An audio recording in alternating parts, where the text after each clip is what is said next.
Sisters and brothers, hear me, Pastor Melo speaking. The question about reincarnation is also one of the most frequently asked questions regarding the great secret of Fatima. Since we are talking about a secret return of Christ in the flesh at the end of times, are we not in the same vein as those who believe in metempsychosis, namely the reincarnation of the dead? Before answering this question, we will first define what the doctrine of reincarnation is and what Christianity says about it. You should know that the belief in reincarnation has been accepted by many communities and nations. In early Christian circles, the doctrine of reincarnation, which at first glance has no support in Scripture, was not supported by those who are called the Fathers of the Church. Reincarnation is a belief that comes from Eastern religions and has nothing to do with the Christian faith in resurrection. When we speak of reincarnation, it means that the soul, which has been united with the body, incarnates after the death of the latter in a new body. The soul, thus, immigrates from body to body according to a life-death life cycle. In the West, reincarnation is enjoying great success today. For example, 8% of North Americans believe in it. The idea, coming from the seducer of this world, Revelation chapter 12, verse 9, is attractive because it offers the possibility that one could, in a later life, redeem oneself for the sins committed in a previous life.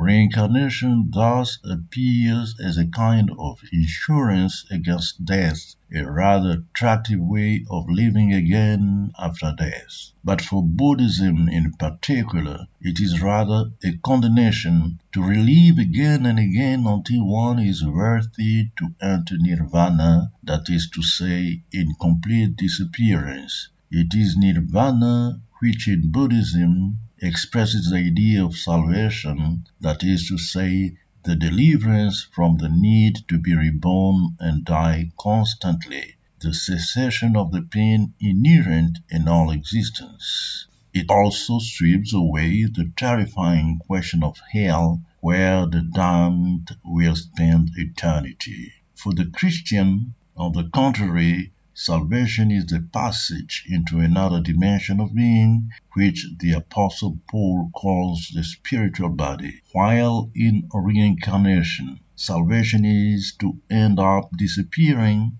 for the Christian, Protestant or not, salvation consists in living in communion with the source of life, already in this life, a communion that will not cease with death. From what precedes, we will be able to shed light on the question of reincarnation from the angle of the revelation of the third secret of Fatima. 1. Those who believe in reincarnation as a doctrine of salvation feel a false sense of liberty. It is for them the ability to sin at will in one life with the hope of being redeemed in another. They ignore the sacrifice on the cross of the Redeemer, Christ, who took the sins of humankind as a whole upon himself. The secret of Fatima, on the contrary, does not refer to a coming back acquired as in a permanent lottery, but of one prophesied centuries in advance and strictly framed according to a divine plan. 2. Metempsychosis, the doctrine according to which the same soul can successively animate several bodies, human or animal, carries within it such a weight of darkness that it is irreconcilable with Christ, who is light. The doctrine leads to aberrations, such as that which consists in sanctifying, even deifying, certain animals, such as the sacred cows of India. There is even a certain region in India whose inhabitants hold rats and mice sacred, under the pretext that a princess adored by the people who died prematurely was reincarnated as a mouse. In order not to expand unduly on the reincarnation dear to Far Eastern esotericism, the big difference with the revelation of a secret return of Christ in the flesh is based on biblical prophecies that are impossible to explain otherwise. In short, let us remember that the human being, the clay, as André Chouraki calls him, would not be a living creature if he were only made of flesh. It is in fact the spirit breathed into him by the Creator which made him an animated being able to move, endowed with intelligence and reason. In the Congo language, the Semitic, the concept of the human being is rendered by two words. A. Muntu. This word is composed of the prefix mu, here indicating the single, the plural being ba, and the root ntu, which means head. It turns out that the word head, bereshit in Hebrew, is the first word of the first book, chapter and verse of the Bible, that is Genesis chapter 1, verse 1. What should we understand by this? The Creator is Spirit.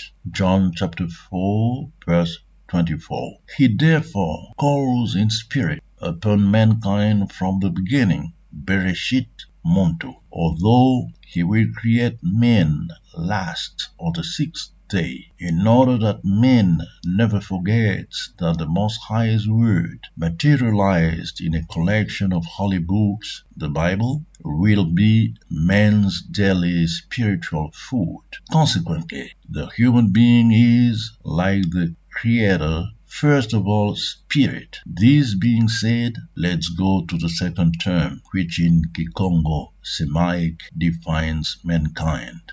B. Mwanda. We have just seen that mu is the prefix for singular. Here, its plural is not ba as for muntu, but mi, mianda, meaning that the two words do not belong to the same class. Mwanda joins the A above on muntu because it means breath of the Creator Spirit, ruach in Hebrew. So in the Congo Bantu concept, the human being, before being a carnal body, is first of all a spiritual body, inseparable from the soul. Mwanda is immortal, unlike Muntu, who is subject to death. When we consider that the Sadducees, who constituted the intellectual elite of the false Israel, Revelation chapter 2, verse 9, occupying the highest priestly functions, refuse to believe in the resurrection, in angels, in spirits, and in immortality, Mark chapter 12, verse 18, we are entitled to ask ourselves questions.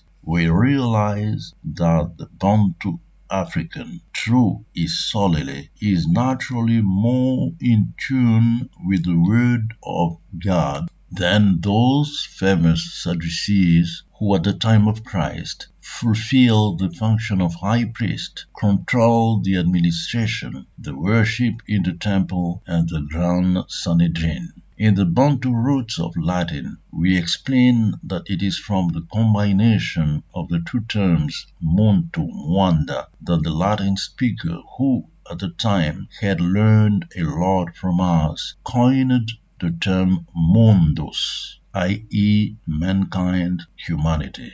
But let's get back to our subject. The spiritual body does not die. Those who have known the NDE, imminent death experience, testify to the fact that at death The spiritual body separates from the physical body but continues to live insofar as its possessor retains the ability to see and hear even though he is clinically dead. The spiritual body, in fact, hovers over the inert physical body. In this regard, it is easy to understand that the spirit has the ability to invest a body to make it its temporary or permanent home. It is in this context that we must place the Sibylline sentence of Christ, recorded in Matthew chapter 17, verses 10 to 13. I tell you that Elijah has already come, and they have not recognized him. Let's take this same sentence and place it in the context of the great secret of Fatima. You will see that without getting lost in the glaucous meanderings of metempsychosis, everything becomes clear. I tell you that Christ has already come and they have not recognized him. Not only did they not recognize him, but this news was passed on to the rightful person, the one who sits in the temple representing Christendom, the Pope, and he refused to publish it. Christ would have appeared, even secretly, in the Israel of the Near East on the white collar as the greatest falsification in history painted him. They could still swallow it. But black African. The trap to unmask the Antichrist in the eyes of the world had closed not only on the Vatican, but also on the fake Israel, without forgetting the apologists of the pseudo-white supremacy. To conclude, we repeat and hammer it. Nothing being impossible for the Almighty, Luke chapter 1, verse 37, he can decide to use the virtues of a prophet of the past in another body, in the example of Elijah John Baptist, by the immortal spiritual body of the latter. This has absolutely nothing to do with incessant cycle of reincarnations for the purpose of annihilation in bliss, nirvana, as advocated in Buddhism and other parallel beliefs. Ingeta Pastor Melo.